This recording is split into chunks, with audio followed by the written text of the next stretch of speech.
I beat him at work while sitting on the can.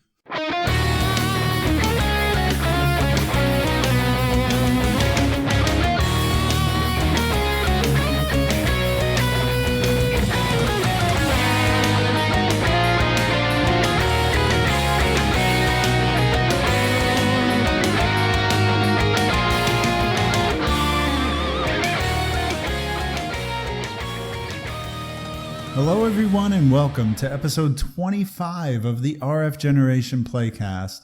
On this episode, we'll be discussing our games for April 2016. This month, we once again listened to the voices of the community and played perhaps our most requested pair of titles ever. Rich, Floyd, and Steven will be joined here by forum member Addicted to discuss the classic role-playing games Ys 1 and 2. These legendary titles have been released on numerous platforms over the years, leading to amazing participation on the RFGeneration forums.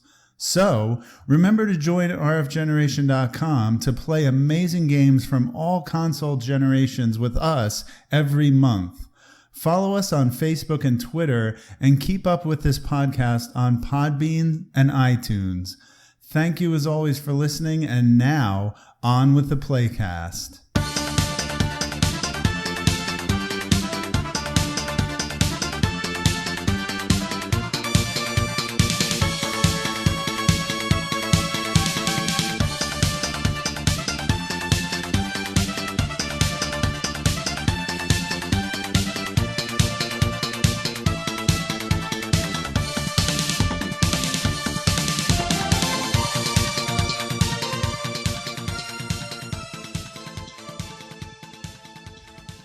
Tonight's podcast is being brought to you by Glenlivet 12-Year Reserve. That's what I'll be having tonight. Only one glass because the wife, as you guys know, is very pregnant right now. We're in the 9th month, and it could happen at any time. So I'm a little nervous. If you hear a knock on the door during this podcast and I suddenly escape, you will know why. You guys will have to finish the show without me.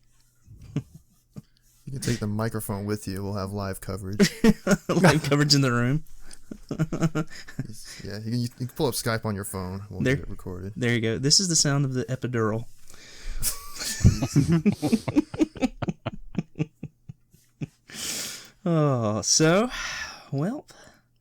Let's talk a little bit about what's everyone else been up to. Of course, my house is a clean and sacred ground now, awaiting the birth of our child next week. My wife, if she doesn't have it this weekend, will be induced. So, looking forward to a lot of fun and a third child in the house and a new dog. Exciting, good times. So I'm glad we could actually get this podcast in. So what have you guys been up to, Steven? Anything spectacular? Well, there's one new development for me. I've been getting into vinyl records, actually. Been kind of collecting those, seeking them out for all my favorite bands. Right on. That's really cool. I like listening to them. Yeah. It This costs me a lot of money right now. But yes, yeah. it will, sir. I will send you a picture. I don't know if you saw on Twitter, I posted my new setup. Yeah, I think I saw that. And I actually picked up a few records today. I picked up Ride the Lightning. That's the one that got me started. Yep, that is a very good one.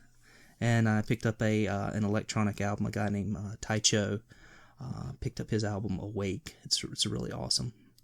Just kind of ambient music.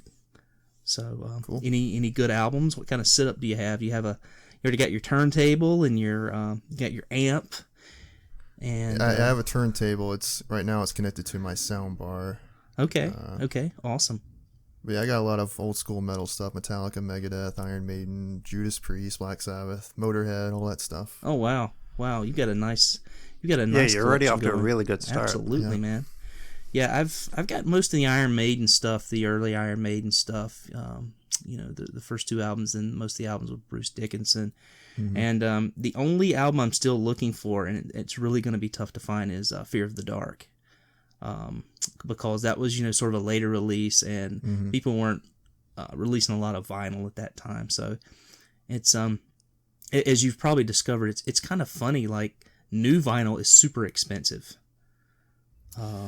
whereas you can get classic vinyl for a much better price. I wasn't sure what was considered a good price or not, but I was surprised that they're still manufacturing these things. I think that's something that might have started in recent years. It is. But I'm finding a lot of stuff that I didn't think I'd be able to track down, but it's just still being manufactured. Yeah, there's been a huge resurgence for vinyl. Yeah, that's how it seems. Yeah, it's funny. Like, record stores have changed. You no longer go to stores that sell CDs and things of that nature. It's more of you go to an actual record store now, and that's what they have is vinyl.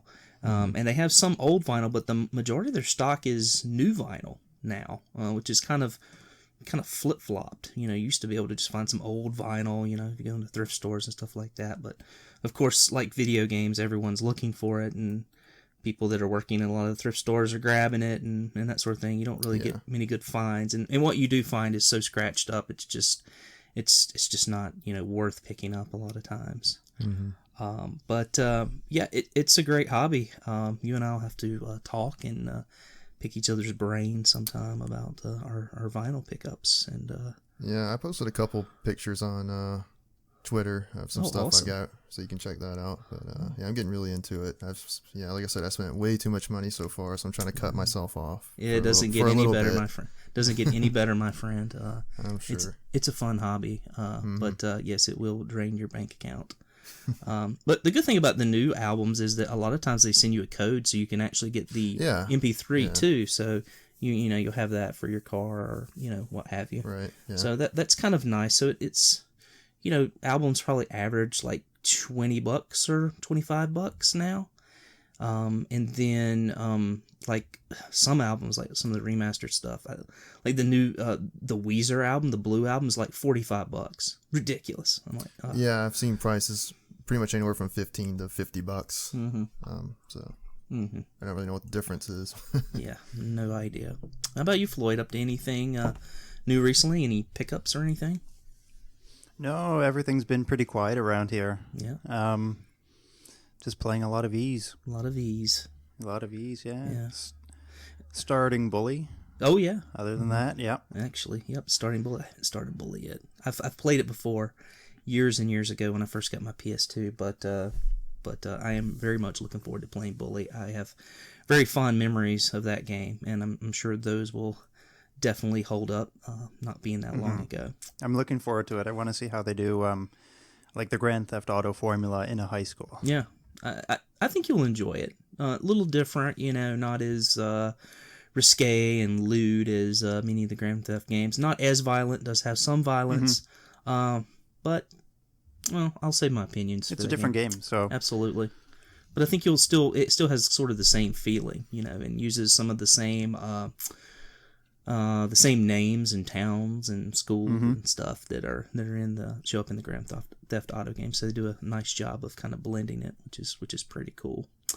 And Stephen, I neglected to mention you have a pretty awesome sell thread going on right now at RFGeneration, right? Yeah, I just went through my collection. I was weeding out some stuff that I figured I'd never play, so I think I pulled almost 300 games off my shelf. Wow. And I sold a good bit on RFGen, and I've actually already resorted to listing stuff on eBay. Not all of it's on eBay. Some of it's still available in the thread, but very cool. I just had stacks of games just littering the place everywhere, so I had to move them out quick. But I don't know if anything will still be available by the time this airs, but who knows?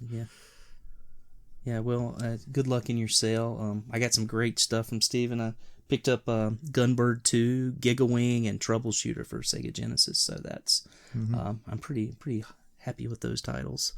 I'm filling some holes that I needed to fill, and I love me shooters. So that's good. And before we go any further, I want to introduce our guest this month. He is a RFGener, and we'll talk to him about how many years. I'm pretty sure he's been on the site longer than I have, but we're really glad to have a great site member and wonderful person on the show, Mr. Addicted. Say hello. Hello. Thank you for having me. It's definitely interesting to be on the other end of this. I'm used to listening to this. Well, thanks for being a listener, and again, and also thanks for playing our games with us. You've played quite a few, right? Well, thanks. Yeah. I'm trying to think of, there was Fantasy Star. There was the original, was Last Story, the original Yes. one that we did. Yes. Obviously, E's book 1 and 2, and I'm hoping book 3 and 4 at least will be forthcoming. Right. Well, we'll see. We'll have to look at our list and see what's coming. We've got an exciting game coming up for June. We're actually releasing the name of the title tomorrow. So since this podcast will not be coming out for a few weeks, we'll go ahead and tell you what it is. We're actually Stephen, you want to tell them? Your game, right? Oh yeah, sure. Yeah, I picked it out. I'm going to be hosting Illusion of Gaia. It's Excellent choice. for the Super Nintendo. Yeah, it's one of my favorites from the Super Nintendo. So I'm looking forward to that. Yeah, never played it. You, Floyd? Never played it. I'm looking forward to it too, and I'm sure we're going to have a lot of happy people behind us. Yeah, I think so too. I'm really looking forward to it. I've had it in my collection for a while, but never popped the game in, so it will definitely be interesting. So, Addicted, you want to tell us maybe a little about yourself, or and what have you been up to lately? Let's see here. Lately, a lot of people are going to be upset with this, but I've been playing tons and tons of Dark Souls 3. Oh, no one's going to be upset. I know one person in particular that's going to be very happy to hear that. Only one person is happy to hear that. Or will be. And aside from that, I've grabbed some cases from CustomGamingCases.com. Have you dealt with them before? No, I haven't. Do they do the plastic cases to like protectors, or do they do just like custom cases for like N64 games and games like that?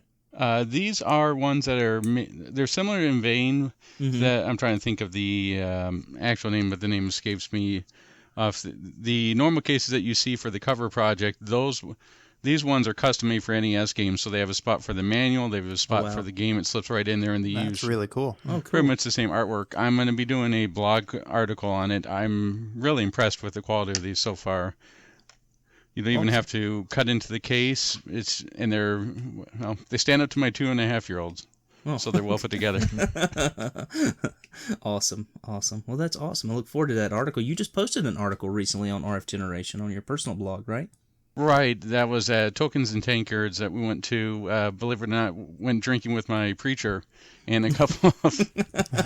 That's not something you hear every day. No. Good times. A couple of people from church, and it was always...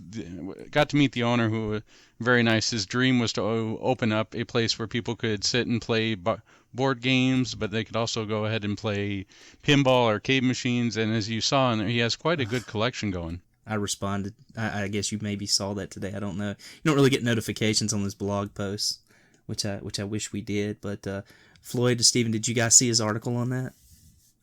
No, but I really want to read it now. Oh, yeah, I think I missed that one. Man, I'm gonna say this. It's a dream, because the arcade cabs that they have in this place and the pins, you can tell the people that own this place are probably arcade pinball people before tavern people. Do you know what I mean? They probably had the idea of wanting to open up an arcade before they had the idea of wanting to actually serve alcohol. Because the game lineup is amazing. I mean, they have like Joust and Sinistar, which is a very pricey game. To find that. Some great pins. I'm trying to remember. Swords of Fury, which is great. Gorgar. Addams Family. They had a what was it? The Hobbit. It's the new Hobbit. Hobbit, yeah. That game is, oh my gosh, that game is very complicated. I was trying to figure out what that was. It's, I don't know, it has at least 6 buttons on there. There's 3 LCD screens. Oh my gosh. It's just... Yeah, that's one of the New Jersey Jack pins. I don't know if you guys have played The Wizard of Oz, but Jersey Jack, that was his first pin, was The Wizard of Oz, and he's also done this this Hobbit pin, which was one of his most recent to be released. He's actually sort of the only competitor. There's a few independent people out there, but one of the only competitors of Stern, which is the only big company still manufacturing games, and so it's good to see a little competition out there and some new ideas. most of the pens have, or all of his pens have the giant LCD screen instead of which plays sort of like video quality as you're playing pinball. So it's different. It's very neat. So. But very cool, very cool. Well, Addicted, we are really glad to have you on the show. So I guess we should go ahead and get started talking about Ys. This month, or should I say last month, this was our April playthrough. We played Ys, books 1 and 2. This was actually a game that was recommended by one of our site members. And Engineer Mike, who had been wanting us to play this game for a long time and begging us to play it for a long time, and so we decided, why not? Let's give it a shot. We've played some of the older RPGs. I myself grew up on Dragon Warrior, and we've actually played for our playthrough. We've played Phantasy Star, so we're.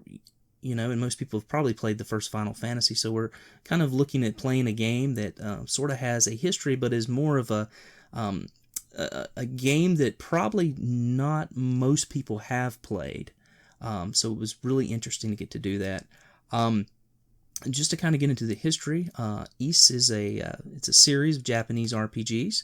The first 2 games in the series were originally intended as a single game, but the creators, Masaya Hashimoto and Tomoyoshi Miyazaki. Sorry, you guys have fun, listening to me try to pronounce these names. I know I'm horrible at it. That's probably the only Japanese name I can pronounce because of Studio Ghibli. Yeah, I should read these over before I'm doing this. But they eventually decided to split it into 2 separate games. The first was Ys 1, Ancient Ys Vanished Omen, which was released in 1987. And then also they split it to Ys 2, Ancient Ys Vanished The Final Chapter, which was released in 1988. Both games were later released together on the PC Engine. That was in 1989, and have been released on various consoles throughout the years, including the Famicom, PC Engine, Sega Master System, which only has Book 1, the PSP, the DS, the Saturn, and PC and Steam, just to name a few. So before we get started talking about the story, I kind of want to hear what system everyone played on this month. I played on Steam, which is it's the PC port of the PSP version. Okay. It's kind of neat. You can switch between like a 4:3 screen ratio, get a cool sort of like fantasy themed border around everything. You can switch between all the like different music iterations. Like you can go like full on chip tunes or sort of more like synthy stuff. I guess that would be the PC Engine. And then you can do like the real rockin', heavy metal orchestrated version for that was PSP. That's probably the latest one, PSP. Yeah. And it came out on PSP. It was known as Ys Chronicles, is what it was called, but it was books 1 and 2. Yeah, on PC, I think it's Chronicles Complete. Okay. Yeah, because I think it's like an amalgam of the 2 versions. Okay. Not 100% sure. Okay. All right. Addicted, what did you play on this month? I started out with the Turbo, and honestly, from what I've played, the Turbo and the DS, I like the Turbo a heck of a lot more. It seems more of a cinematic approach than the DS. Go ahead. Yeah, I'll be curious to hear, especially with the DS, about how it controlled, with the stylus and everything, how that worked out for you, as we sort of talk about the gameplay in a little while. So awesome. How about you, Steven? What did you play it on? I also played the Turbo CD version. Okay. But yeah, I don't actually own a TurboGrafx or a PC Engine, so I, at the risk of facing the lynch mob here, I actually emulated it. But you emulated on Wii or no? Actually, a friend of mine recently made me this thing called a RetroPie, which is there's a little.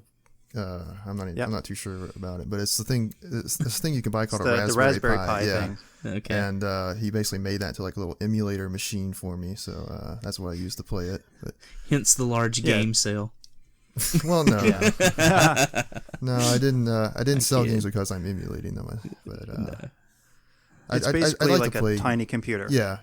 But I still like to play the original versions of games if I Yeah. have access to them. But Yeah. legit copies if I have access to them. Well, I have both books on Famicom, but sadly, with everything and the craziness that's going on in my life right now, with the pregnancy and the I'm not pregnant, but you know what I mean. You should hope you're not. Could be like Arnold. What was that movie? Oh, I don't know.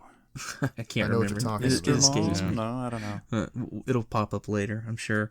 But with that and then starting a new job as well, things have been kind of crazy around here. So, I was lucky enough to make it through. I will go ahead and admit, make it through book 1 of Ys, and made it through most of book 2. I made it to the shrine, and played a good bit of the shrine, but did not get past that. So I was very close to the end. But unfortunately, I actually played on PSP. Not unfortunately, I played on that, but unfortunately that my battery started dying. It would cut off on me all the time when I was playing, to the point of it wouldn't even play even if I kept it hooked up to the wall adapter. So battery is super dead, so I'm going to have to fix that. But again, I finished book 1, but did not finish book 2, so a little disappointed.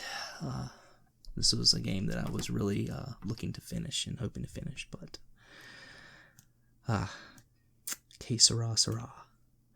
So the story, book 1, just to kind of give everyone an idea, book 1, we're introduced to a young red-headed stranger who washes up on shore near the town of Minia. He meets a fortune teller who tells him of a great evil plaguing the land, which turns out to be a man in a cape, as we find out. He is informed that he must seek the 6 books of Ys, which will give him the knowledge he needs to defeat this evil. Book 2, as we pick that up, it picks up right at the end of book 1, and our young hero again, whose name is Adol Christian, is transported to the magical island of Ys, where he meets a girl named Lilia who takes him to Lance Village, and from here he slowly begins to figure out the secrets of Ys and rid it and Hysteria of evil. So, very complicated and deep story. Actually, a good story, and kind of interested to hear what you guys thought about the story of this game and the sort of storytelling aspect, and how the game presented that. One thing I want to point out is in the turbo version, book 1 actually starts out differently. Oh, okay. You don't wash up on the shore of the town. You actually just arrive safely on a boat. Oh, okay. Okay. That's pretty different. Yeah, it is different. I mean, in the PSP version, which is supposedly from the original, you kind of, and Floyd, you correct me if I'm wrong, you just kind of wake up in a bed, right? And you've been told that you kind of washed up on shore, and that then, somebody kind of tells you all that, like backstory. Yeah, there's a backstory. There's a Hall & Oates reference. Yeah, which I don't remember what it was, but I remember thinking the same thing when I heard it. When somebody mentioned it again and somebody mentioned it again on the forums, I can't remember what it was, but she's a man-eater. Oh, was it? Yeah. Okay.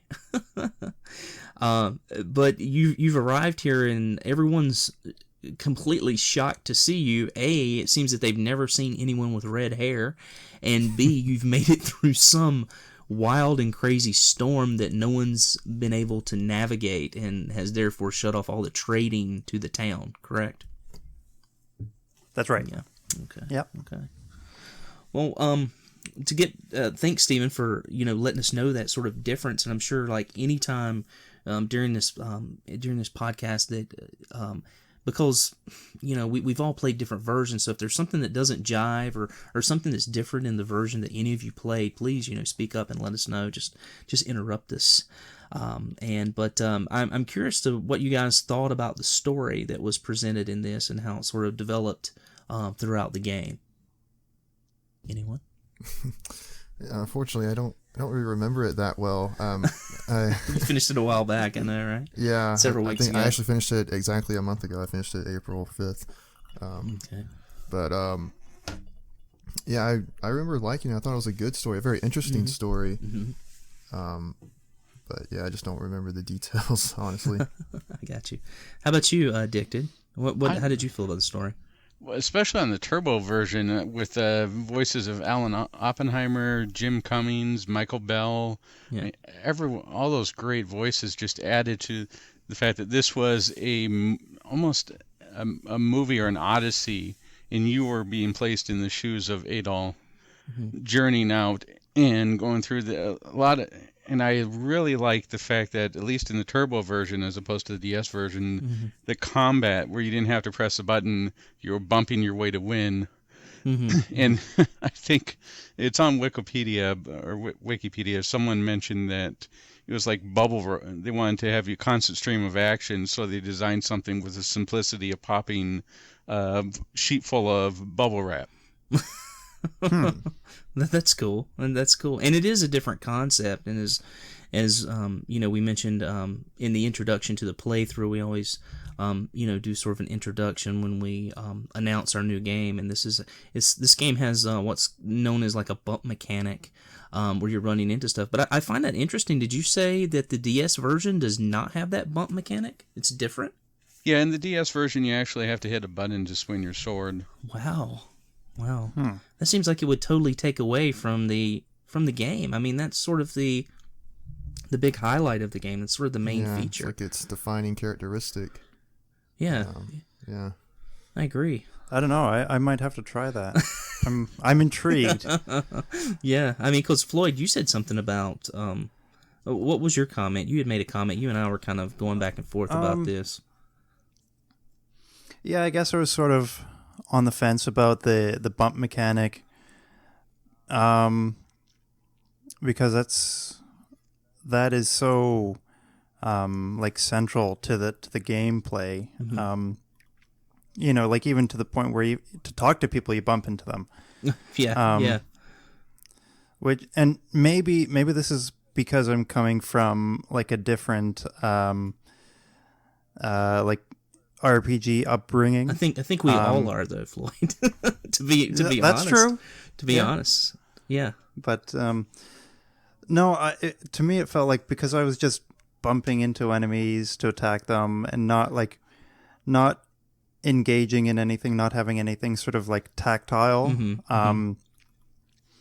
made it feel less involved and like it kind of, I think lacking was the only word I could come up with at the time. Yeah, and I think you bring up a great point as far as this game. And one of the questions I had down for everyone was, what do you think of when you hear the words RPG? And that was to sort of provoke this conversation. And I think, most of us have that classical styling RPG. I mean, I grew up on playing, paper Dungeons and Dragons, which kind of led me into playing Dragon Quest or Dragon Warrior as it was released in the U.S., which is a contemporary. It was released in 1989 in the U.S. as Dragon Warrior. Phantasy Star, 1988 in the U.S., Legend of Zelda, 86, and Final Fantasy, 87. And the reason I mentioned Legend of Zelda as a contemporary, not really an RPG, right, in the true sense that we think about, with the sort of the battle sequences where everything just kind of stops and you select your items and attacks and things of that nature. But I think what you had mentioned was this sort of bubble mechanic, this running in or bashing into enemies. For people that don't know about this, you run around and when you hit enemies in an angle, you damage them and you take less damage. If you hit them head on, you take a lot of super damage, and the enemies move at different paces, sort of like enemies in The Legend of Zelda, only with Zelda you would be swinging a sword, which apparently you can in the DS version of Ys. But we're sort of at a point where sort of, I think the point you made was it's something kind of in between, right? Mm-hmm. And so, and you can kind of talk about that or kind of expound on that if you like. Yeah, I guess it really bridges the gap between like an action game and an RPG. Mm-hmm. Mm-hmm. Like, I guess in that sense, it's closer to our more modern games where sort of the RPG leveling up system is shoehorned into everything. Mm-hmm. Yeah. Right? And, well, in Ys 2, you get magic. In Ys 1, you don't have magic. That's true. It's a good distinction. But you can buy weapons that upgrade your stats. You can level up to get stronger. But the whole, I don't know how to put it. The whole time you're playing is you're kind of just bumping into stuff. Right. It's kind of action. Like it's first an action game before it's an RPG, perhaps. It's a good point. Yeah, probably so. I'm interested to hear what. And I just want to say maybe that's like a sign, like that's what the hardware they had to work with, or sort of maybe that's what the idea was behind it the whole time, is they want it to be more action and fast paced. Because what was it? Like the Final Fantasy, like the first Final Fantasy and Dragon Warrior were all turn-based, so they were slower. Right. So this would really set them apart. Sure. Thoughts, Steven, Addicted? Yeah, I guess you kind of have to ask yourself, is he sort of like wrongly classified as an RPG, when in a lot of ways you could make the argument that it's more of an action-adventure game like Zelda. Of course, it does keep the the leveling up and the experience and that sort of thing. But it's very interesting that, like Floyd said, it sort of bridges the gap between the two games like Zelda and Final Fantasy, and it's interesting. Like in a nutshell, it's Zelda with in a nutshell, this is Zelda with stats. Yeah, that's a good way to put it. A lot of it is, because it is a lot of dungeon crawling. A lot of item location, item finding, mazes. Lots of mazes. Yeah. Possibly why I did not get through the shrine. Oh my gosh, I wanted to pull my hair out with that one. But definitely, and it also has the concept of the items and things where you have to have one item to progress to the next part. Correct. There's a lot of those instances in both games. And a lot of times you don't realize it until later on. So I'm interested to get our guest take on this. Is this an RPG? Is this something you feel like is an RPG? Was this, or is this more of an action-adventure game, Addicted? I'd say it's more of an action-adventure game. The stats don't play that much of a primary role. The whole idea is for you to experience the story. As I said earlier, to take in the shoes of Adol. And then find your way through. It's almost like, in some ways, you could think of it as, remember in the beginning in the 90s, everyone wanted digital video, and there was a very small amount of actual gameplay to it. It was all about the experience. I know I'm not comparing this to a FMV game. Sure. I'm not comparing this to Snatcher or anything similar. Rise of the Dragon. One of the things that they mention, at least on the Ys Wiki, is that this being, of course, Ys 1, or the beginning, this is Adol's first adventure, and he's supposed to be 17 years old. Oh, wow. Okay. That was fun. He supposedly grew up in a small village and became this idiot savant with swordplay and decided he wanted to go out and adventure in the world. You know how it goes.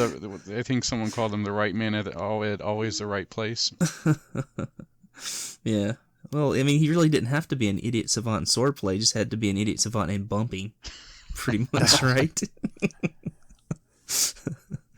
But yeah, I mean, you bring up a good point. I mean, there's certainly, parts of the story that I guess are, sort of a bit left out, as far as, who he is and how he has these skills, his age and that sort of thing. But I think we can kind of chalk that up to a lot of, RPGs, and that sort of young hero, like, I guess, compare it to like Shining Force, right? I mean, you've just got this young sort of trainee hero who has to go out and basically save the world. And that's sort of the story we get here as well, which is kind of a common trope, of video games of that time, right? What are the? I know the term for it now, at least for women characters or female characters, is Mary Sue.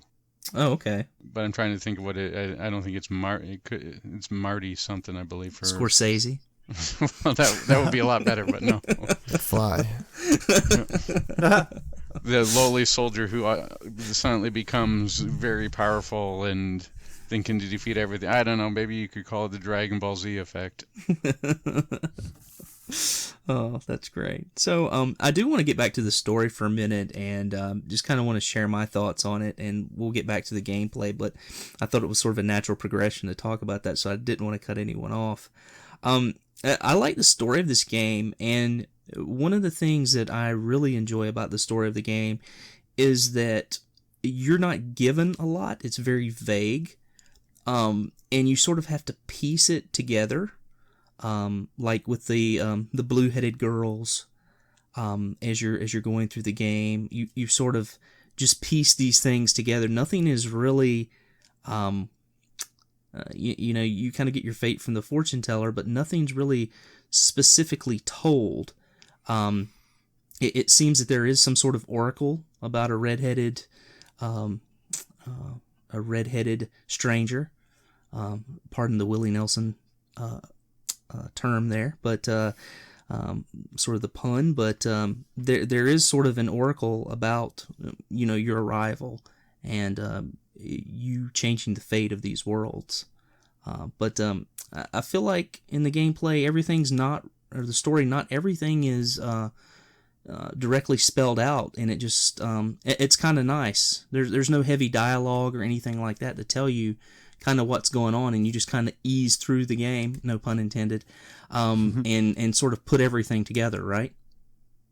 Yeah. Well, that's right, and you have to talk to everybody to learn a lot of the the histories of the towns, or the history of like the storm wall in the first game, and the origin of magic in the second game. Sure. And were you going to say something, Addicted? I was just looking at the nature of the silver effects, why this man in the cloak is trying to take all these silver effects. What role does he have to play? There's a lot of mystery about this, and it's not like something with a modern day where they give you a 15-minute cutscene to explain to you why this person decided to change their hat. Right. And you bring up a good point about this silver, this person stealing all the silver. And for a while, as we find out, the person who's doing all this at the end of book 1 is named Dark Fact. And one of the things that I was doing and unable to beat him for a while, it took a lot of tries for me to beat him. But one of the things that I realized, and this kind of goes along with the story, is that I had to sort of downgrade my armor. I had higher armor, but I downgraded it and started using silver armor, the silver sword, and it actually started doing more damage to him. Yeah, there's something along the lines. Someone tells you that he's encased in his cloak can only be penetrated by a certain mineral or a certain silver. I think it's one of the goddesses. Yeah, I don't think it's like specifically spelled out in the game, or at least it wasn't in the version I played. And I'm kind of one of those people that kind of looks for, when I play a game, I kind of play it to the fullest, and I don't remember reading or seeing anything like that. I'll have to admit the PSP does not have dialogue, so I mean that's one of the really cool things about the PC Engine version that you guys played. But for me, it was just kind of, I finally put it together and I was like, oh, wait, silver, someone stealing, the guy in the cape stealing all the silver, there must be a reason. You kind of put that together, and, that's a way you're able to kind of defeat them. There are all sorts of little things in the game. You find things in caves, and the only way to know what to do with these things is to, at some point, you've had to speak to an NPC that tells you, oh, I'm missing my silver harmonica, or, whatever it is to, move on throughout the game. Yeah, it's a lot more useful than I am air. Yeah, that's true. So, I thought the kind of the way the game sort of opens itself up is very slow and methodical. It's not in your face. Nothing's extremely obvious a lot of times, even though the game is fairly linear. And I thought it was sort of nice and sort of a nice, refreshing way to tell a story. And like you said, you don't get caught up in, talking to NPCs all the time, or just having to deal with a lot of useless dialogue, right? Absolutely. The only time that I actually found it annoying was when I was trying to navigate any of the towns. I just kept accidentally bumping into the same person. Yeah, that was kind of annoying. I do wish there wouldn't have been a bump mechanic to talk to people. I wish you could have, like in most RPGs of that era, I think you would like push A, and it would open up your dialogue window, and you would be able to talk when you wanted to. A lot of times you just be kind of cruising through town, you just run into someone and have to go through, whatever the conversation was. So that was a little annoying. So, but not so bad. It happened quite a bit, but it wasn't anything that sort of detracted from my enjoyment of the game, I don't think. So, all right. Anyone else have any thoughts on the story, or we want to move on? It felt really like mythical. Mm-hmm. It's nothing super. Oh well, it's I guess it's original, Mm-hmm. but it's nothing super like mind blowing. It's not. It's got its depths. It's got its subtleties and intricacies. But what got me is like it felt like this was an ancient legend or a ancient myth. Right, and it is sort of in a way. I'll maybe talk about that a little later, or I could maybe talk about that right now. It was something that, as I was doing my research for this game, of course, a lot of times I'll go to Wikipedia and just sort of get the sort of basic information about when the game came out and, who the developers were and things of that nature. And as I was typing in Ys, I simply typed in Ys and not Ys video game, and realized that there is actually a myth behind the land of Ys. Did you guys see this, or did you know about this myth? No, never heard about it. That's cool. Yeah, I had no idea and just sort of accidentally bumped into it. And if you don't mind, I'd like to just sort of read this. It's a little bit, it's not too lengthy, but I think it'll add to our discussion. And this is what it had. I mean, this is fairly verbatim for Wikipedia, and I'm going to credit them for that. But they said that Ys was the most beautiful and impressive city in Europe, but quickly became a city of sin under the influence of Dahut. She organized orgies and had the habit of killing her lovers when morning broke. Saint Winlow. I should say that the legend of Ys developed between the 15th and 17th centuries, and Ys was actually a city that was built below sea level by Grandlin, king of Cornell, I think it's pronounced, upon the request of his daughter Dahut. Okay, so that's where that came in. Who loved the sea off the current coast of the Bay of Duranez. The Breton coast had slowly given way to the sea, so that Ys was under it at each high tide when Grandolin's reign began. And to protect Ys from inundation, a dike was built with a gate that was open for ships during low tide. So this was a city that was built below sea level, basically. And there was only one key that opened the gate, and it was held by the king.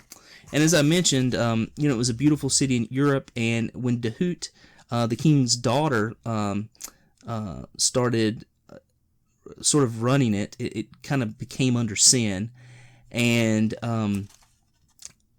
Saint Winwillow decreed that the corruption of Ys and warned of the god's wrath and punishment, but this of course was ignored by the populace because they were too busy fornicating and having fun, right? So one day a knight dressed in red came to Ys, and he basically deceived Dahut into stealing her father's the key around her father's neck that controlled the gates of the city, and basically she gave the key to the knight, and the knight was actually the devil. and he opened the gate to let the floodwaters in. And so, basically, the king flew off on his winged horse, but was forced to push his daughter into the water to drown. So it's a pretty heavy tale, and a lot of people say the history is sometimes viewed as the victory of Christianity over Druidism, which we know from the was sort of on the United Kingdom and the Isles, as Grandolin the king was converted at the time, and because Dahut and the inhabitants of East were worshippers of the Celtic gods. So that was sort of the reason for that myth, but interesting in the sense of this game sort of being named after that legendary city, right? Did any of you guys see any connections or anything in the story, or anything that was going on? Well, I guess so. I'm trying to connect the dots now, so maybe you should mellow out on that. All right. Yeah. Because of the creation of magic, they also created monsters as like a byproduct. Right. And Ease is this utopia floating in the sky, which is a little different than the original myth we have. Sort of the opposite, right? Yeah. But yeah, I'm just looking over this this legend right now, trying to piece it together. It's interesting though. I mean, you've got your Red Knight, and you've got Adel, of course, who is the red-headed. Who's remarked time and time again, about his red hair and his appearance, which is extremely interesting. And the Red Knight sort of being the devil and the destroyer of the the city of East, which in the case of this narrative, he's sort of the savior, right? Right. Well, I guess they could have changed things. I mean, it's their game. Sure. But definitely Ease, you could tell just from the first game that they're setting up a really long series. Like they have a really big story to tell, and they're all, interconnected, or there's sort of some of the games are like side stories that happen in between some games. Mm-hmm. Yeah. And I guess one thing we should talk about too a little bit is the they decided to separate East into book 1 and 2, so they decided to separate it, and I thought it was interesting at where they kind of cut it and separate, and I think it was a really nice transition between the two games. I don't know what the rest of you I think thought. that's a good idea. Yeah. I mean, well, Ease 1 is all about collecting the books of Ease, and book 2 is all about is it returning them to the statues? Right, returning them to the shrines. To the shrines, right, yeah. Right. So, it's sort of like, in the first game you're organizing the world that's in shambles, and in the second game is you've got everything you need to, right the wrongs. Right. Cool formula. Yeah, it's really neat. And like I said, I thought they broke it up really well. Of course, these games are pretty short for, well, if you consider them an RPG, I guess this would lend more to the action-adventure model, but they're only around 8 hours apiece, right? Fairly short games. So, standard RPG, Dragon Warrior, is gonna net you, over, 20, 25 hours, probably, but... that's going to include grinding, which is one thing about this game. You didn't have a lot of that to do, correct? No, not unless you wanted to. Yeah.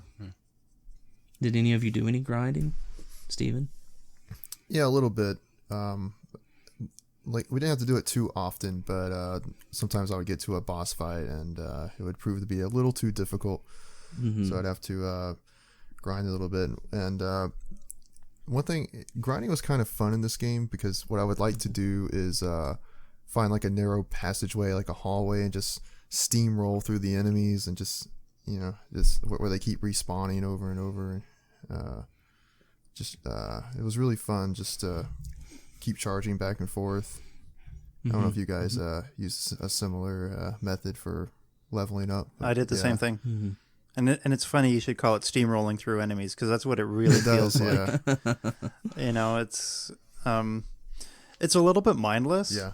But then at the same time, you're level grinding, so you're not putting much thought into it in the first place. It's quicker than typical level grinding too, right? Because you're, like you said, you're just kind of steamrolling through it. If you get in the right place, and you're under leveled, you can level up fairly quickly, you know, with maybe 15 to 20 kills, and you can just keep leveling up, and then you'll hit a point where it's like, okay, you know, you're not going to get as much anymore, you know, so you have to move on like to the next area or you know, what have you. And so you can level up quick, and that's one of the really nice things about it. It does offer you that. You don't get slowed down, you know, by battle screens and things like that opening up, and you know, text and things of that nature. So that is a pretty nice design, and I think was probably what the developers were going for when they did this game. Looking at you know, sort of the contemporaries and the way RPGs were being done at the time. So that basement in the second book, I spent hours and hours there just walking back and forth. Yeah, that's the location I used to reach the max level at the end of the game. Yeah. Oh, really? Yeah. Huh. In the DS version, if you actually kill the last person in there, you can clear out the basement permanently. Oh, yes. Wow. Same for PSP. Oh. If you kill the last one, you have to keep coming back and not, you know, you can just let them come out the door or whatever and just take them out. But if you kill the last person, you do get a dialogue that says, you know, you've taken care of all the enemies, and they will not respawn. So. Yeah, they come back infinitely in the turbo version. Huh. Interesting. All right, well, let's talk a little bit about the equipment and the item system in this game. I'm curious to hear your thoughts about the items in the game, and, you know, overabundance, not enough. What did you guys think? I don't know, just right, I guess. Yeah? Yeah. I agree. Yeah, I definitely wouldn't say overabundance, because I feel like there wasn't very much. I don't remember using any actual items. I know we get like a healing potion or something. Well, I guess I did use it actually, but I don't. Yeah, there's like some healing like trinkets. At least in the second, you could only, so you would auto, which is a strange thing. You would auto heal in the Outworld, right? Right. Yeah. So that's right. If you're outside, you would auto heal. Yeah, in the first game, you would get that ring, that healing ring, so you can actually heal in dungeons. Right. The second game didn't have that. So you had to. There was like a leaf or something. Trying to remember. The herb. Yeah, the herb. And I think there was one for magic, which was like a leaf or something. I don't know. Well, there was a cape in the second game that you could get that was a dungeon healer. Did you miss that? I missed it or it's not in this version. But, it was in the ice level. I'm pretty sure it is. It's sort of behind sort of a wall that's hard to see. It's kind of hidden. It was in the the ice level, and it's actually a cape that you can put on, and it actually lets you heal. Okay. As slowly, like when you're stopped, sort of the same way you could in the Outworld, like the ring would in the first book. Yeah, I know that's in the DS version, but I'm not sure if that's in the Turbo. That'd be something we're gonna have to take a look at. I'm sure it is. I don't know if they did any changing to the items, but maybe so. Which is interesting. All these changes. I mean, I can understand changes like dialogue and things like that, like adding dialogue to the Turbo version, which is really cool. I'd love to hear that sometime. But removing items and things like that, which are the base nature of the game, is kind of odd.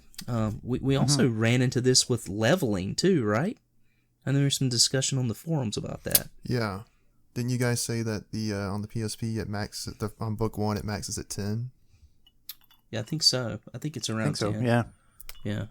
I think the Master System version does that as well. Okay. And then book 2, I want to say it maxes out like 55 or something like that, which is just completely strange, to go from like 10 to 55, within the same game. And it resets as well. When you go from book 1 to book 2, you go back to level 1. And from what I understand from the PC Engine game, it doesn't do that. You just keep leveling. Is that right? Yes. Yeah, I think so. That's really cool. Yeah, it's a really odd choice that they would knock you back to level 1. So, but because that was a bummer. I was, looking forward to having all my stats carry over. yeah, But I guess because it's two separate things, like two separate games. I have to start you back at level 1 because they don't know what level you finished book 1 at. Yeah, I mean you're a noob and you've lost all your crap again. So now you have to get another tall war. I mean, life's rough, man. That's one of the things I've never understood about these RPGs. You're like, bro, I'm trying to save the world. What's up? Can you not just give me some gear? Yeah, or you're really? some, super legendary soldier and you have no gear. I mean, haven't you heard my oracle? I mean, haven't you heard the oracle? I mean, don't you know? Yeah. Like, I'm here to save everyone, and you're just like, no, I'm going to need this much stuff. I'm going to need this much silver. Whatever the monetary unit was in this game. I don't quite remember. So, but anyway. So yeah, we were talking about the equipment item system, and I was saying I agree with you, Floyd, and what you said. I thought it wasn't there wasn't too much. There was enough, but there wasn't too much to get confused with items and things like that. It seemed that everything sort of served a purpose. Some things were only used one time. Other things were used multiple times. Someone mentioned when you would equip your items and stuff, it was kind of neat because your gear changed, or it showed you, like, when you didn't have a shield, if you bought a shield, it showed you with the shield. And I think it did that in the PSP version. It did. But the color of your armor never changed, or no, your sprite doesn't change when you change armor, but when you don't have a sword or you don't have a shield, the sprite doesn't have one. Right, but that was the so only that's kind of difference. neat. Yeah, I mean, it was kind of neat. It would have been nice to, at least have some sort of color change or something like that to denote, new armor.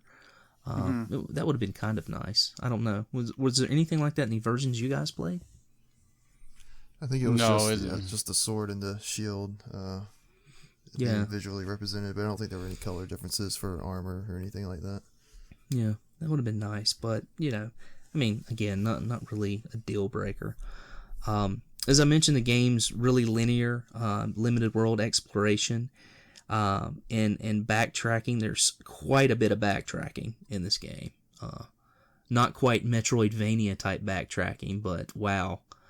Quite a bit of backtracking as far as solving puzzles and things of that nature. The shrine, again, in book 2, it completely befuddled me and just destroyed me. So you weren't a fan? No, not of that. I was a fan of some of the backtracking, but I felt like as the game progressed, it got more and more complicated in book 2, and I kind of got tired of it. It got a little redundant to me. I don't know what everyone else's thoughts are. Are you talking about like the part where you get turned into that little creature and you have to come back to town to get your human form back? Yes. Yeah. Oh, okay. Yeah. Coming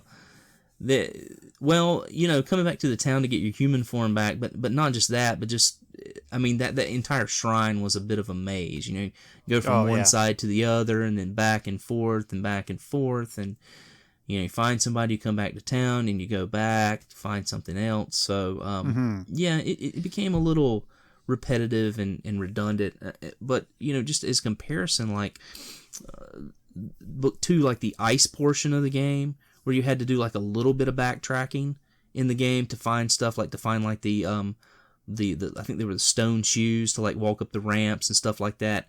I was fine with all that. I thought that was really well done, but, something about the shrine was just a bit much and overdone. And I understand, as you play a game, it's supposed to progressively get harder, but, to have that same sort of back and forth mechanic, that backtrack mechanic it got old fairly quick. I don't know, Sean, you made it further in the game than I did, and Addicted you finished too, right?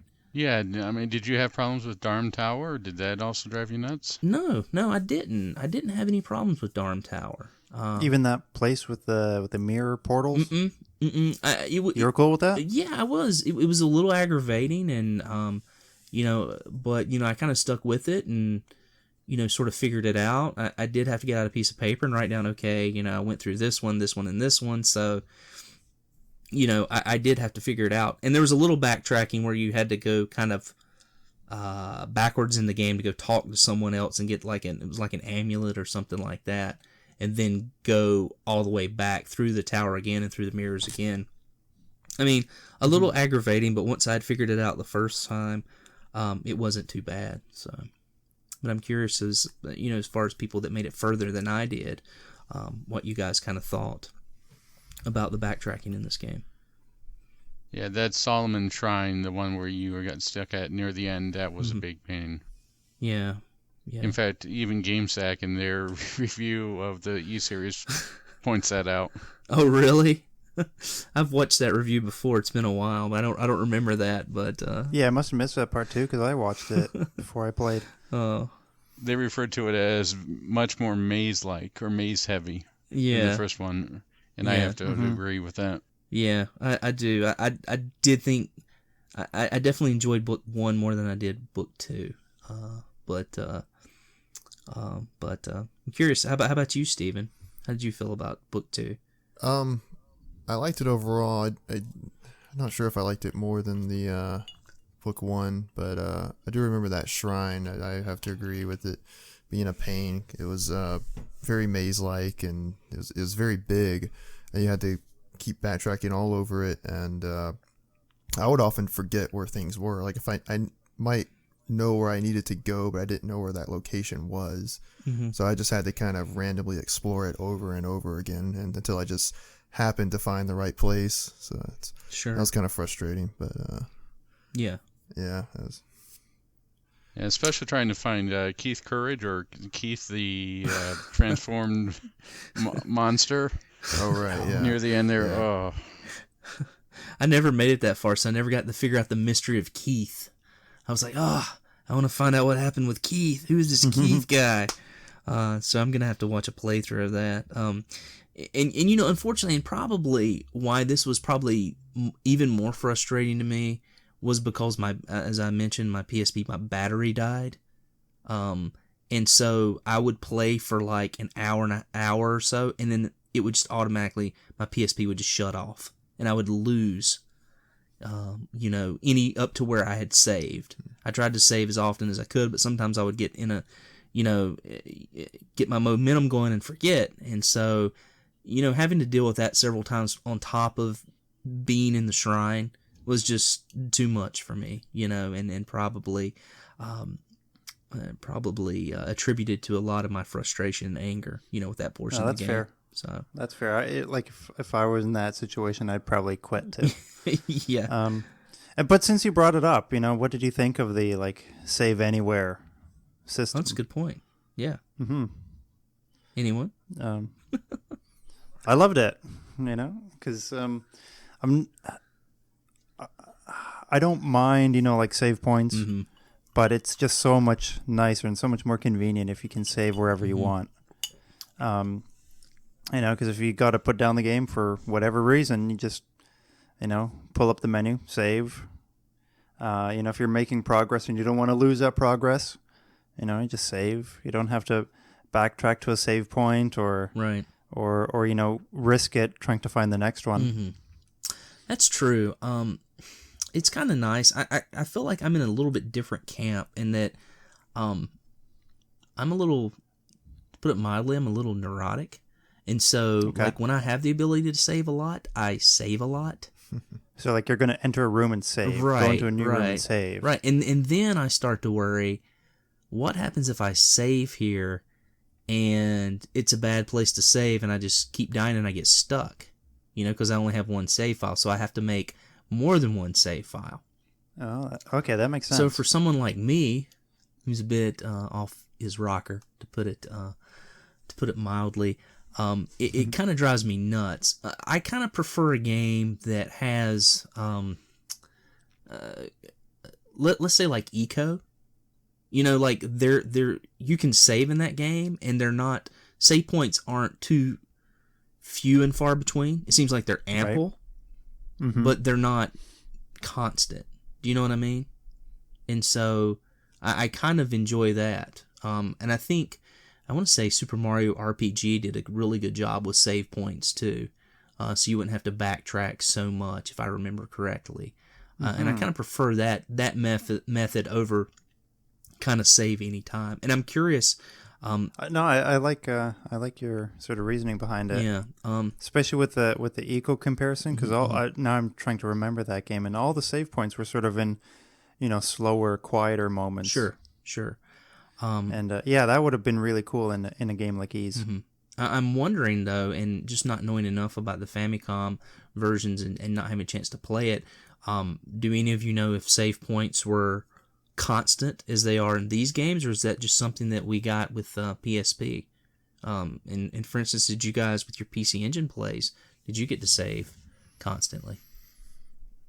Yes, you definitely could save. There was a hard number of saves that you could have, but you could save at pretty much any time. You did have to be careful because the monsters, even though they were coming, let's say, from the top, if you went in and saved and then reloaded the game, they were started at a fixed point. So it's very possible that you could mess yourself up, being low on health, and all of a sudden you restart and the monster is right on top of you. Right. Mm-hmm. That was quite a fear of mine too. Does anyone know about the Famicom version? If that was, because I know around that time they weren't using a lot of. I'm not sure if those games had batteries in them for saves, because a lot of the games with the Famicom that had the ability to save were sort of on the writable disc on the FDS, right? Yes, the Famicom version I'm not sure about. I would imagine it would probably have a password system. Even the Turbo version had a password system. Oh, did it? Yeah, it just lets you save to the internal supercapacitor. That was a lot easier than having to write down, because the password, I think, has at least 52 characters. Is something really out there. Yeah, wow. That's ridiculous. Wow. So, I mean, if I had to guess, I would say probably that, and again, it's just a guess. I mean, I would have to say the Famicom probably had a password system that it employed instead of a constant save mechanism. But who knows? I mean, I could be wrong. The release of these games was 87, 88. Maybe they had figured out and put batteries in the games to save at that point. Who knows? I don't know. I have to figure that out, or at least look that up. So. Yeah, I'd be curious to know about the Sega Master System version as well. Sure. Good point. All right, so we did mention that this game, in Book 2 especially, has magic that you can use. It's not like most RPGs, that use magic, where you have an ample amount. Even Dragon Warrior had an ample amount of spells that you would learn as you increased in level. This basically only has one magic, right? Fire. Well, one that's useful, but 6 overall. They're tied to the 6th priest. Yeah, you're right. In the staffs, right? There's like a sort of disguise, but I guess my point is one offensive magic, right? Yes, as far as I can remember, yes. Okay. How much did you guys use the fire magic? Was this something that you used quite a bit in the game, or I use it something a ton. just a side note? Yeah. Oh, really? It's helpful. Okay. Plus, I feel like I had a lot of magic, so I didn't. I never felt like I was in much danger of running out of my magic. That happened very rarely. Yeah, I mean, you had like MP, and it almost kind of ran side by side to your HP, from what I recall. At least in the PSP version, that's the thing we have to differentiate in what we're playing. Yeah, I mean, it didn't use up a whole lot each time that you would use it. And you could charge it as well, right? There was like a charge shot as well. You could get some items throughout the game that would help with your fire magic as well. One was sort of like I think it was like the falcon statue or the hawk statue that was sort of like created like a heat-seeking fireball when you fired it, which was kind of nice. And so, but I found myself just being so familiar and enjoying the bump mechanic and not really using a lot of fire, or kind of using it secondhand, not thinking about it a lot. Because sometimes you would fire and you could only fire off like 5 shots and then it would kind of stall. I don't know if that was that happened in any of the versions you played. I don't seem to remember, at least in the version I played. Okay. Yeah, I don't remember that. Yeah, with the PSP you would fire, and you could fire like a constant, like a like a shooter, like sort of a shooter game. But you could fire 5 times, and then it would like kind of stall out on you, and it would take like a second or two to be able to fire again, multiple times. It was kind of odd. I don't know why that happened, or if that was just the PSP version that I was playing. So, but yeah, interesting mechanic, and one that you actually had to use when it came to a lot of boss fights. I think I got to the first boss fight in Book 2, and I did not have the magic yet, and I kept trying to figure out how to defeat this boss and couldn't do it, and just had to sort of walk away thinking I wasn't strong enough until I found the fire magic in the caves, and then was able to kind of figure out, I need to use fire on this boss. But it seemed like all the boss battles in the second book used fire. I don't know if that's something that you guys noticed, and if that held throughout the game past the shrine. Well, that actually answers a question I had for you, because I was going to say, if you didn't use the magic a lot, what was your approach to the bosses? No, I mean, absolutely, you had to use it there, and I definitely used it in the boss battles, but not, mostly with trash mobs and stuff. I didn't really use it a lot, so.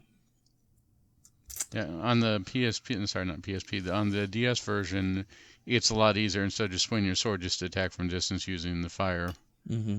But definitely using the bump method for most things in the turbo version. Okay. All right.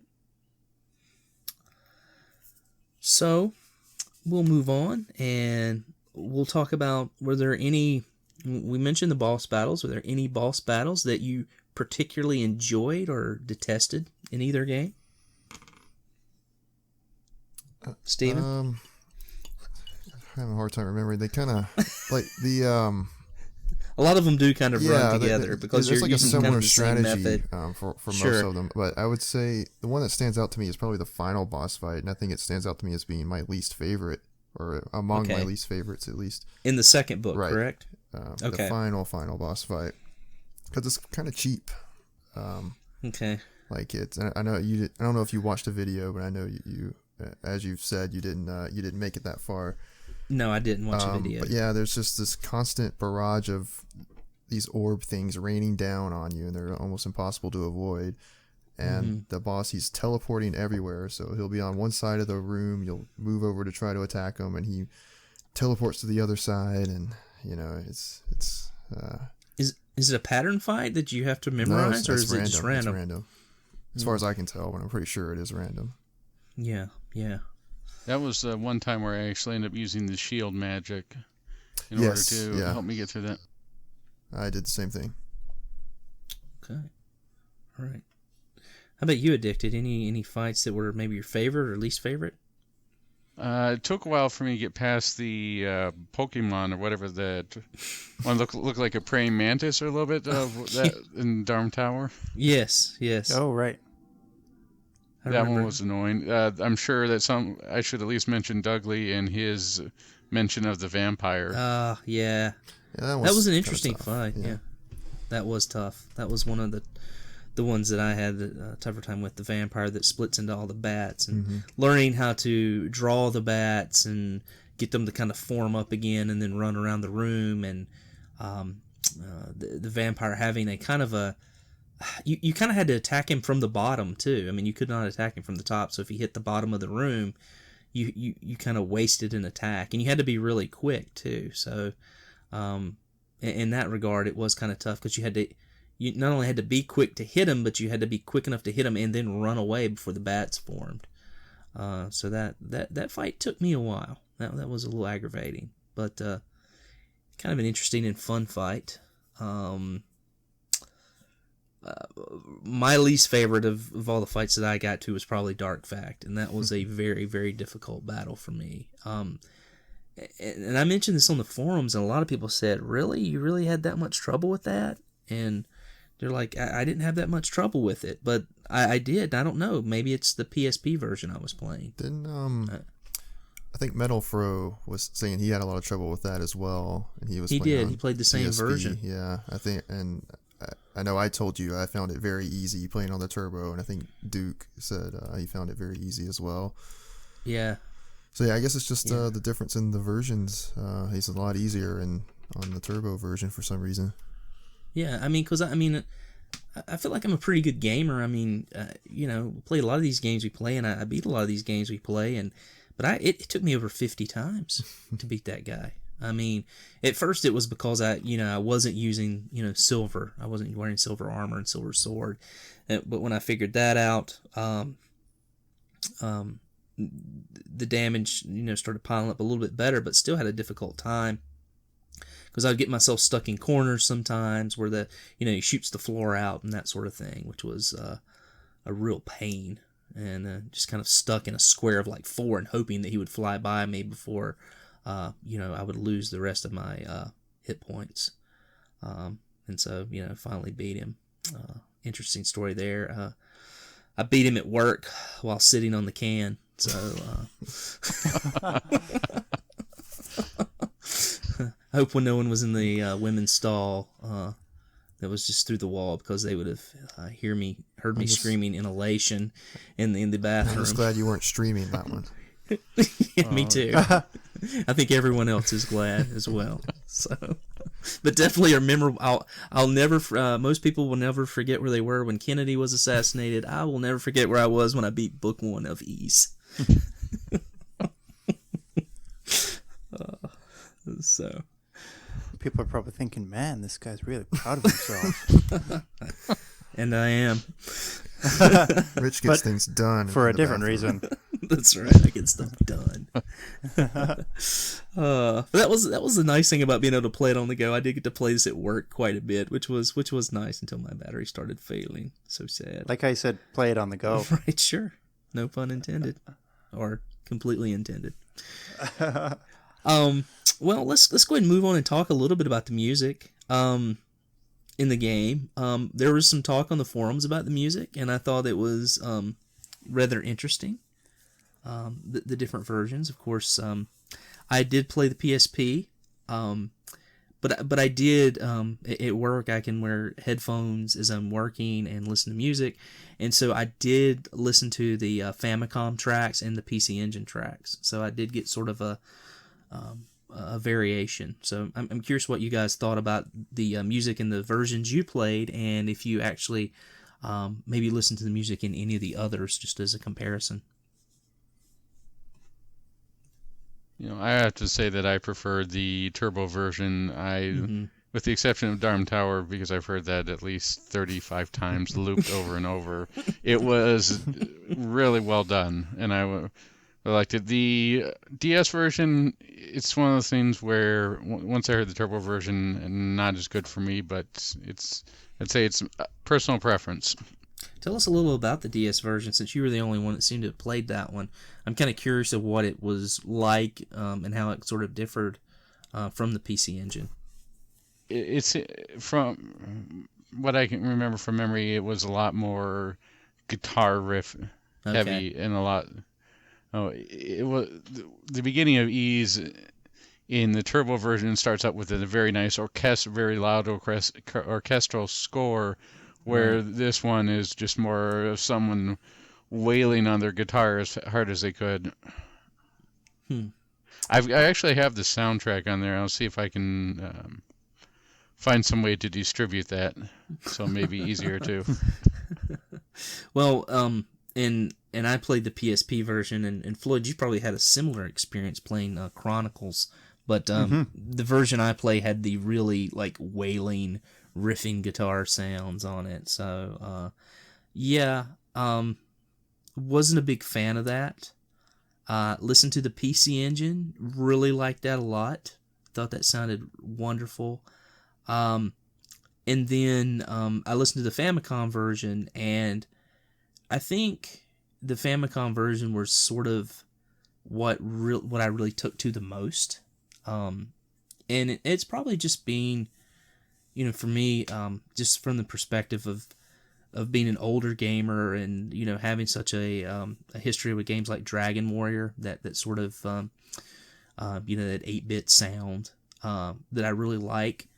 I felt like even though I was playing with modern graphics, the game still felt very old school to me.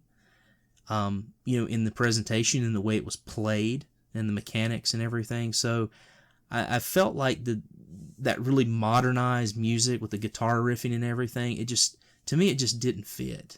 You know what I mean? Does that make sense? No, it does. And I listened to it too, but I pretty quickly switched over to the, I guess it's the turbo version of the soundtrack. Oh, you were able to do that in your game. Okay.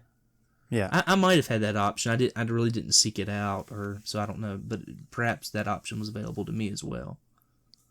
So, but yeah, it felt like an old school game to me, and I wanted a soundtrack that sounded, I don't know, more apropos for what I was playing, and the guitar riffing and just the heavy tracks. It just, I don't know. It was just too over the top. It was. Steven had a good quote, didn't you, Steven? Do you remember what you said? Yeah, I listened to both versions when somebody pointed it out on the forum, and I mentioned that the PSP version sounded like a fan-made guitar cover that you would see on YouTube. Yeah, that was a great way to describe it. Mm-hmm. And not that I don't like guitar fan-made covers. I mean, I love the Metroid stuff when people like rock out on Metroid. I think that sounds fantastic, and I love seeing those bands. But it's cool live, and it's cool when musicians do it and kind of make their own thing out of it. But when you have to listen to it like on a loop, right, yeah, it was a little much. So, Yeah, the best of. I did like the like the more updated orchestral scores, though. Yeah. I think they were really peaceful, and they really, they were really good for the town settings and stuff. Sure. And you were saying something addictive? No, I was just you have me thinking of like Banjo Guy Ollie doing a cover of Eve. And I love his stuff. He's awesome. I think he's going to be at. I'm not sure if he's going to be at Retro World Expo this upcoming year or not, but I think he was there last year. I'm not sure if he performed, but I think he was there. So yeah. I really like his stuff, and I think it's Steamage that does the Metroid stuff that I really really like. And I do like that kind of thing. It was just a little ill-fitting for an East game. I thought an early East game that was remade. So, Steven, do you have any thoughts on the music or what you played? Sure, yeah, I really liked it overall. I would just say my one gripe with it was that it did get pretty repetitive because there was fairly short loops, and you were in some of these environments for a pretty long amount of time. And I don't know how it worked on the PSP or other versions, but on the Turbo version, it loops kind of strangely in a way that I've never heard a game loop a track before, in that like the track will just end and there'll be like a couple of seconds of silence, and then it starts again, rather than just doing like a continuous playing of it, which was a little weird. But does it sort of fade out, or is it a pretty abrupt? It kind of has like an actual end to it. It doesn't fade out. It just but they end the music in a proper way, and then it just stops, and then it starts again. Yeah. Huh. Let me say, I mean, I don't know if that's what it was like on my version too. Maybe. Huh. Yeah. But it's a really good observation. Yeah, and I have to say, I mean, this is probably one of the odder podcasts that we've, or the more odd podcasts that we've had, only because we've all played different versions. Right. Typically we're all playing like a very similar version, or maybe 360 PS3, which are very almost verbatim similar, with maybe just a few changes. But it's very interesting at the same time to hear like all of these differences in what everyone was playing. And I think more than anything, it makes me want to play the original more and more, just to have an idea of what that was like. for its time, and be able to speak to that. I hate I wasn't able to do that, but so it goes. Yeah, this conversation is really making me want to go back and play the turbo version. Sure. Yeah. That too. I would like to own that version as well. Be able to play that. It sounds like with the the really awesome cutscenes, and even with the PSP, we had some really and probably Floyd, you did too, playing on PC. If it was Chronicles, we had some like really nice artwork. As far as the dialogue sometimes. Yep. Yeah, because my version's just a ported PSP port to PC. Right. And so there was some really beautiful, beautiful animation. Modern, beautiful animation. But so we had like short anime cutscenes. Yeah. But it was all text based. There was no dialogue. It was all And I think that would make. And when you talk to people, like key people, you got a little portrait of them, which was kind of nice. Yeah. So thought I'd bring that up. I did want to bring up a quote from Akari Niku, one of our RF Generation members. I really like this quote. Well, I disagreed with this quote, but I really like the point that he was making with it. And what he said is, "What I can say is that I wish this game had come out in America. I would much rather the hours I poured into Dragon Warrior be spent with Ys instead. The games mostly stack up evenly in terms of graphics, music, and design. What makes the difference to me is that I don't have to beat my head against the turn-based grinding wall. While there is grinding in Ys, it is a joy because it involves skill. How you hit an enemy is important, and it makes the difference between victory and defeat. Much better than some random dice roll deep in the game's programming bowels." So I'm interested in kind of getting you guys' thoughts on that quote. I thought he brought up some great points, though, and it's interesting. It is a really good argument there. Mm-hmm. But it's sort of like, Dragon Quest is more, it's based off like the tabletop stuff. Right. And that was my point, is I kind of rebutted this on the forums, is different influences. Sure. And growing up playing that pen and paper, for me, Dragon Warrior was perfect because it was almost a direct transition from pen and paper to pen and paper with some visuals, right? Whereas this, whereas Ys really isn't. But again, to each their own. I'm not knocking him. I'm the kind of person, I like grinding. Hear that, ladies? But I do like games where there's grinding, a grinding element. It doesn't bother me at all. I can do it for hours, and it's not something that upsets me about a game or having to play a game. Ys has a lot more of a flow, and it's because like all your enemies are on the world map, or like you can see them, right? That's right. And because you're not going into a different screen to go into battle. The only time you go into another screen is to equip stuff. Sure. I think Ys is more for it lends itself more to gamers that are a little less patient, or that don't enjoy the grinding, and people that feel like when they have to grind for a game that they've wasted time. I've never felt that way grinding for a game. I see it as more sort of how do you put it, real to life, like like to gain a level. For me, coming from a pen and paper background, to gain a level is actually something that, every time you were to play D&D, or we would play D&D, you wouldn't gain a level. You'd have to play 3 or 4 times sometimes just to gain a level with pen and paper, get enough experience to gain a level. Right. It's almost like an investment or a return on your investment. That's of time. right. So gaining a level was very exciting, as you're playing, pen and paper. And I felt sort of the same way about Dragon Warrior, and with a game like Ys, I feel as I'm playing it, I feel it feels a little cheap. It feels a little cheaper to be able to grind for, get to a certain level, be able to take out like 15 enemies and gain a level, or however many enemies, especially if they were like the enemies were a much higher level than you, with with East, even if you're under leveled, all you got to do is like hit them at an angle and corner them, and you'll eventually defeat them if you keep bumping into them. If you can come from that right angle, like which is typically just off center, then you can be under leveled in a dungeon and be relatively okay. Yeah. And I get what he's saying about, much better than some random dice roll deep in the game's programming battles. I get it, but I mean, again, the random dice roll, the randomness of that,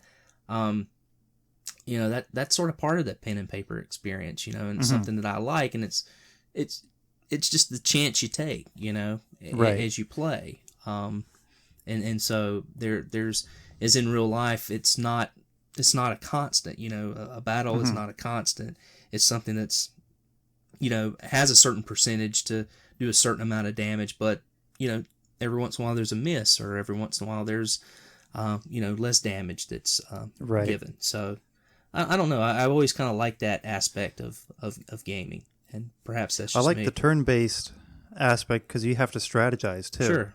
There's a lot of thought behind it. You can, de-risk the attack and when you're low on health, or do you play it safe and use some healing stuff? Or Yeah.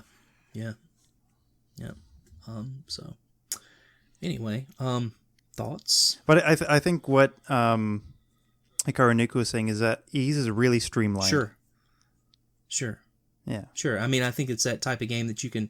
I mean, it's in each game's about 8 hours. I mean, you can pick it up. It's linear. It's a linear format. Has a leveling system that's easy to catch on to, and an easy bump mechanic, and it's fast paced. For people that enjoy that type of thing more. And I can see this game sitting well with a lot of gamers, and being a game that you could maybe recommend to a lot more people than say a game that more classical RPG where there is heavy grinding. So I'll give it that, and I definitely understand what he's saying. So the barrier into entry is definitely less than you would from a Japanese or light RPG such as Dragon Warrior or Final Fantasy. Sure, absolutely.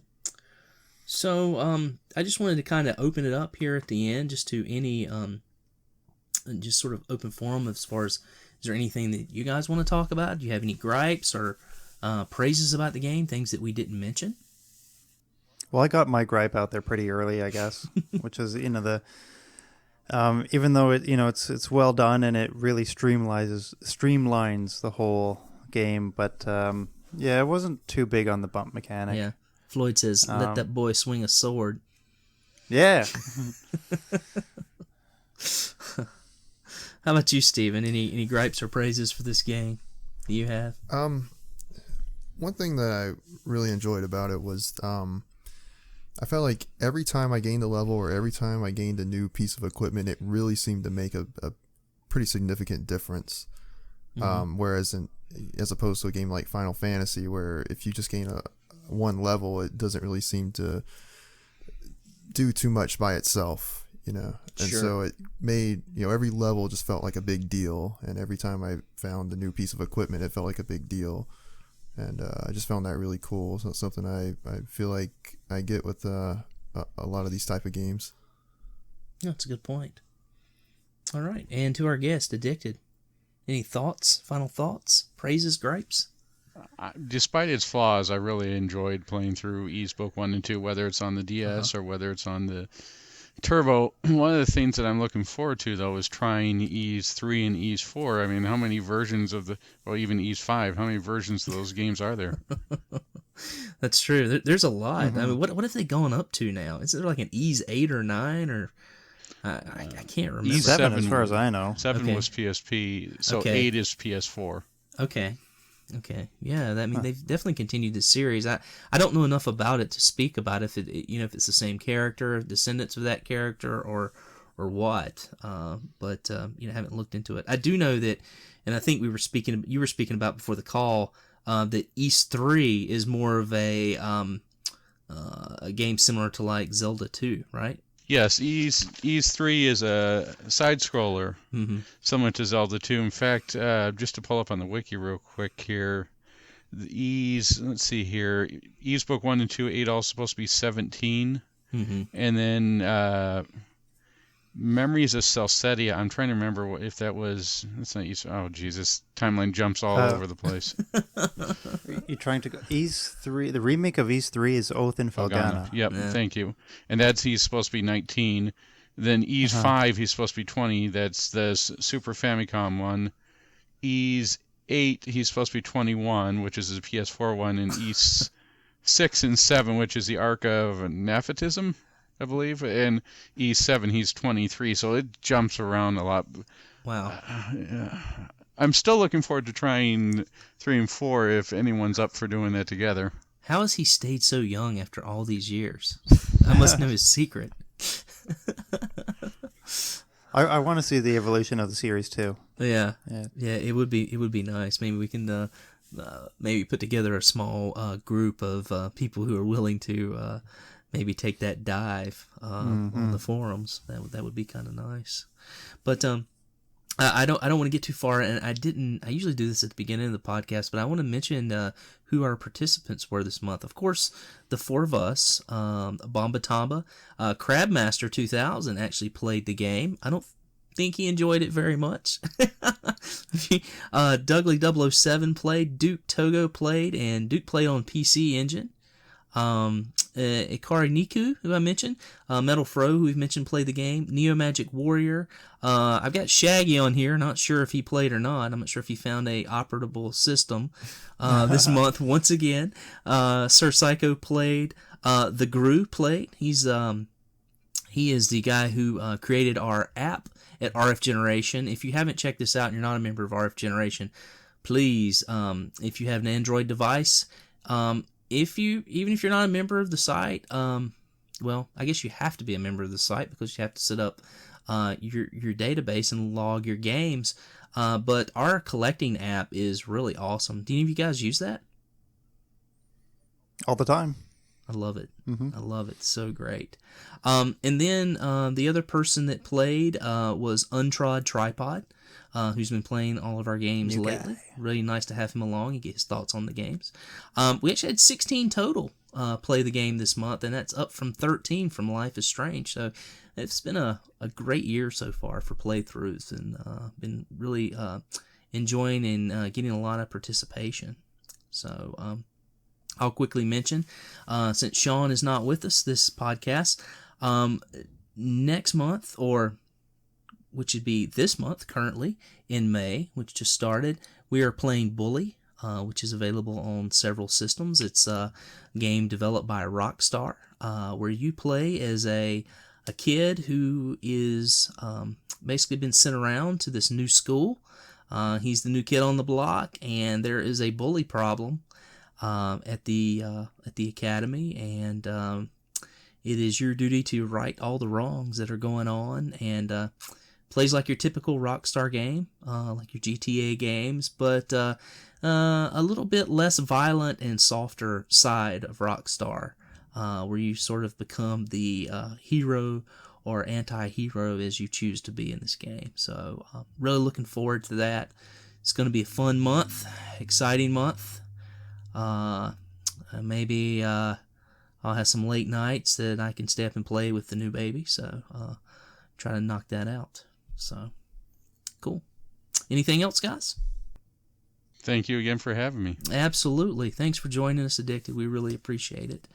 And that's going to wrap it up for this month's podcast. And thanks for listening.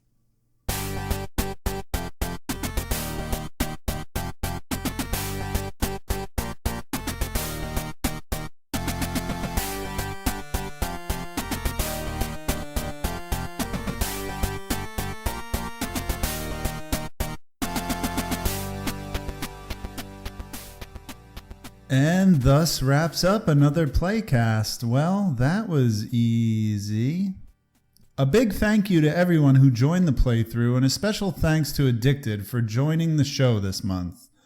In May 2016, I will be hosting a playthrough for Rockstar's Bully, Bully was originally a PlayStation 2 exclusive, but the remastered Scholarship Edition was later released on 7th generation consoles and the PC. Log on to rfgeneration.com to load up your slingshot and join us. Thank you as always for listening, and we'll see you next time on the RF Generation PlayCast.